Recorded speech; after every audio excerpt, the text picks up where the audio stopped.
আসসালামু আলাইকুম। দেশ আমার টিভির সংবাদে সবাইকে স্বাগত জানাচ্ছি। আমি জিহাদ হাসান। বিএনপির গণসংযোগ কার্যক্রমে লিফলেট বিতরণ।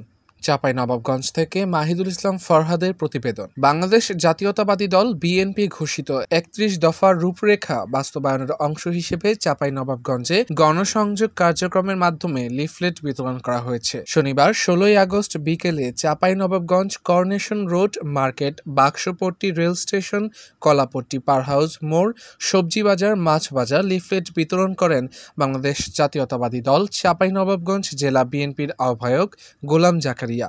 কর্মসূচিতে বিএনপি এবং সহযোগী সংগঠনের নেতাকর্মীরা সক্রিয় অংশগ্রহণ করেন।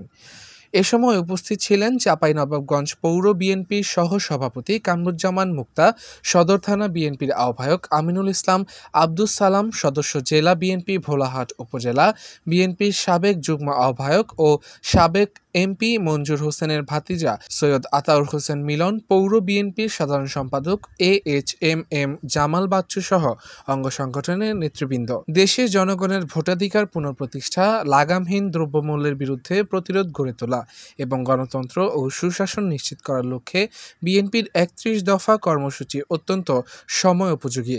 তারা বলেন, সাধারণ মানুষের মাঝে সচেতনতা সৃষ্টির জন্য লিফলেট বিতরণের মাধ্যমে তারা চলমান আন্দোলনে সবাইকে সম্পৃক্ত হওয়ার আহ্বান জানাচ্ছেন। মাহিদুল ইসলাম ফরহাদ, দেশ আমার টিভি।